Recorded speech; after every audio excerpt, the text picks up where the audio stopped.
G'day YouTube, Warbles on a lot here. This is going to be a malt liquor video, okay? Right, tops off.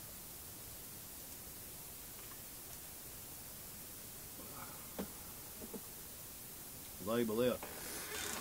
I want to make a video regarding Rolf the Rockspider Harris. And I'm addressing the concerns and the questions raised by VB Ed, who lives in Perth.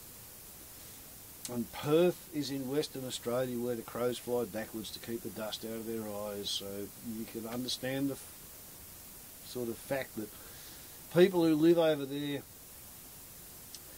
takes them a while to sort of blink, blink, blink, blink, blink and come to terms with reality when they notice that there's been a big change, right? Now, I know I'm wearing me bright yellow, stripy, glow-in-the-dark hero suit. You get that. I didn't finish lighting fires until 7:30 tonight. For those of you who was wondering,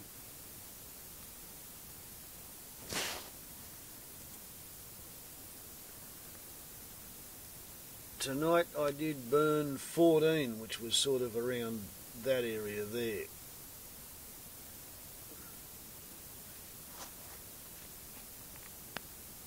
And the air temperature was getting down around -1 when I finished the burn. So here I am, sitting in front of the fire, filling it up with little short pieces of wood.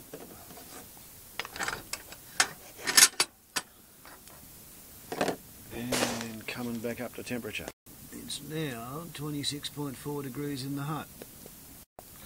So, VB Ed, the tax accountant, the bean counter, the bloke who lives in Perth,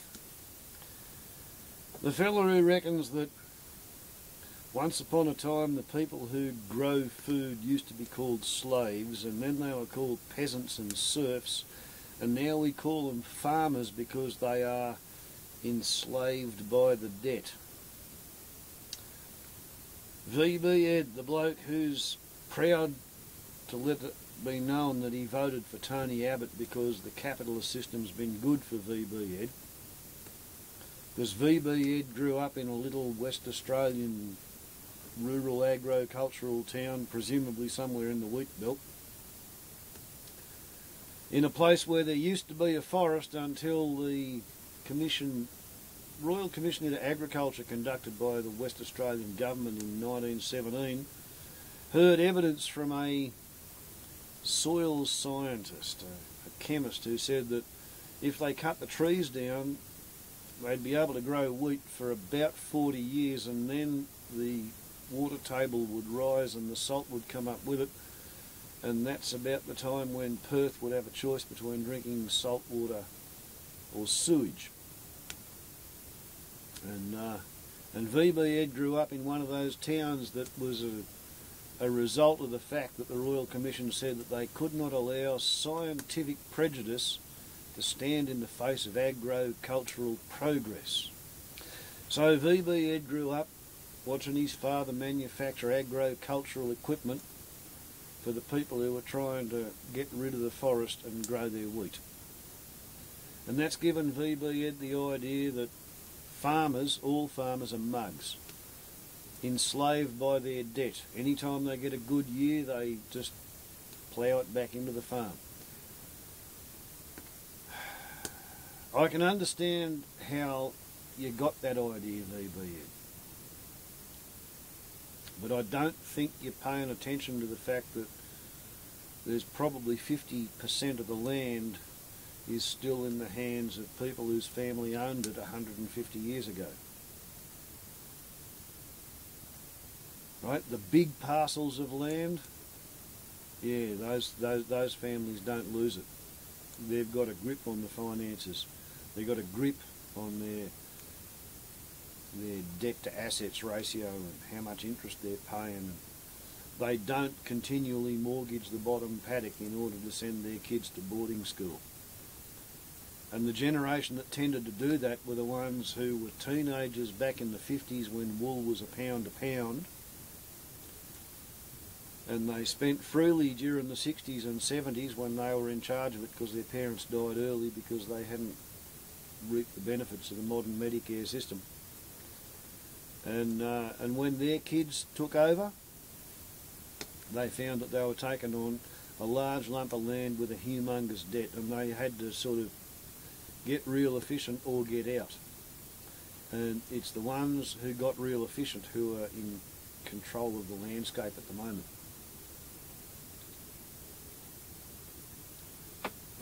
Where they're coming unglued is they expected the climate to stay the same. They thought they could rely on getting at least one good year in 4, right? But they're not. They're not getting one good year in 10 at the moment, right? If it's not the drought, it's the flood. If it's not the flood, it's the fire. If it's not the fire, it's the bloody Hendra virus or something that means they've got to vaccinate their horses and their costs are going up. However you look at it, yeah, the farmers are coming unglued, but it's not because they have a slave or a serf mentality. Another thing VB had come up with was the idea of how he really hates charity collectors who sit outside the supermarket and send him on a guilt trip about how rich he is compared to how poor some other people are. And I watched a video that VB had put up, mate. You said in your video how horrible it was that some of these chuggers and chunts, as you call them, they work in outfits where only 60% of the money that they collect actually goes to the good cause they're collecting for, because the other 40% is going to the wages and the salary and the administration costs of the people who are collecting the money. Well, I don't know, Ed. Sometimes when I go to the supermarket or the bottle shop, there's a little old aged couple sitting out there selling raffle tickets in a wood raffle to raise money for the Boy Scouts, and they're probably doing it for nothing. Other times there's somebody from the Save the Children Fund or the Save the Wildlife Fund or the Save This, Save That, donate to some other bloody fund. They're young, they're healthy, they're fit, they've got a ribbon around their neck with a photo ID on it, and it's fairly obvious that they're under the supervision of a grown-up in their 40s or 50s who runs around the 2 or 3 locations in the town where these young people are stationed. They always have a pretty young girl and a handsome young man, right? It's profiled. Quite often they're overseas students, right? So they've got a foreign accent. It's a busyness. Somebody is getting paid to take the contract to raise funds for the charity, and nobody works for nothing. Well, I mean, I give away all of my best work, but you know, that's a philosophical, theological decision. You know, I personally reckon that profit is obscene. I mean, if you take a patch of the landscape, let's call it a rainforest, and you try to extract 10% more from that patch of landscape than you put into it every year forever, you turn it into a desert. That's how every desert on the planet was made. Right? By harvest everything, agro-culture. On the other hand, if you try and put more into the land than you take out of it every year, then the landscape is enriched and every year there's a bigger harvest. It's just a different way of looking at things. Okay, so we come to Rolf Harris. Now, VB Ed, you've just put up a movie talking about the boy from Bassendean, and reading between the lines, you weren't quite brave enough to say that you disagreed with the idea that Rolf Harris's murals are being taken down, his plaques being defaced with the term pedophile. All over the country, all over the world, there are people who are uncomfortable with the idea that a convicted rockspider and pedophile should be publicly glorified by having their work publicly displayed. Work which was done at the same time that that individual was groping the cunts of 8-year-old girls. Now that's the thing, VB Ed. I personally reckon that your respect for wealth and money and counting has taken leave of your senses. As far as you can see, oh, here's this valuable monument, here's this wonderful mural that Rolf the Great Harris painted, and it's worth a lot in terms of tourist attractions, and it has been worth a lot for a long time, and all of a sudden you're having to get used to the idea that it's fucking worthless, that if you leave it up there it makes people not want to go there. And the way you need to get your head around it, Ed, is let's just think about when your daughters were 8. If somebody was an international celebrity and they could paint a picture with a 6-inch paintbrush and they could sing a racist, misogynist, exploitative song, tie me kangaroo down sport, don't let me abos go loose Bruce, keep 'em straight with a noose, Bruce. Don't let me abos go loose, Bruce. If someone can sing that song and wobble their board and paint their picture, does that mean that they're allowed to play with your little girl's cunt when she was 8?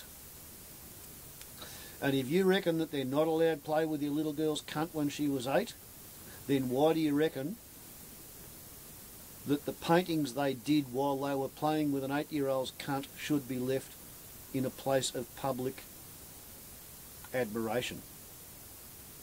Wake up to yourself, Ed. There's more to it than money and the tourist industry, right? There's morals and ethics. There's right and there's wrong. And when somebody's been getting away with being a sleazy scumbag full of shit until they're 84 and they're finally fucking convicted, the fact that you have to pull their work out of the art galleries, it's just a little bit like in the Roman Empire.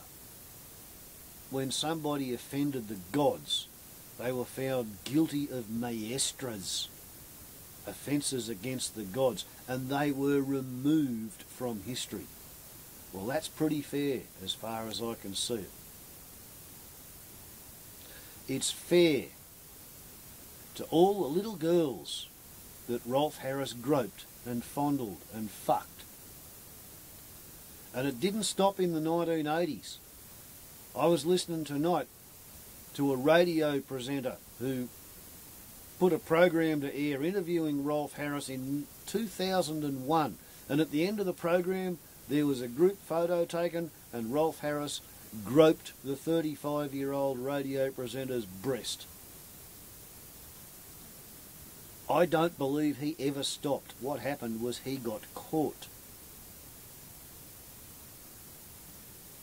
And his entire $20 million fund will be dispersed in paying out-of-court settlements to people who are claiming compensation. And he'll stay in jail. And he will probably find that the Crown appeals his sentence as being too lenient, because with a 5-year, 9-month head sentence, there's a possibility that prick may get out alive. Maybe he might get raped when he's in jail, but I don't know too many people who would be interested in raping an 84-year-old man.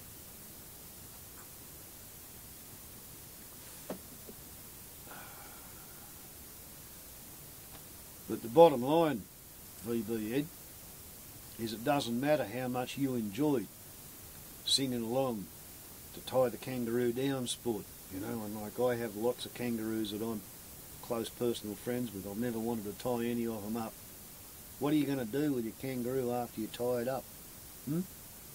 You're going to molest that too, are you, Rolf?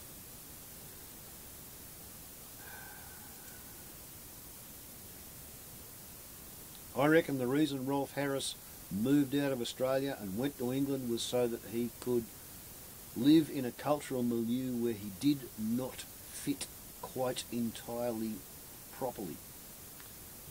So that when he behaved in deviant ways, he could get away with it for longer. Anytime anybody had suspicions about Rolf, they automatically allayed their suspicions on the grounds that, oh, well, he didn't grow up around here, he just doesn't understand the social niceties and the cues. So there you go, VB Ed. Yes, I think Rolf Harris should be removed from history. I think anybody who has made a career out of being Mr. Good Guy, trying to epitomise Australia's international image so that he could get access to underage pussy, I think when he's caught, he should be removed from history.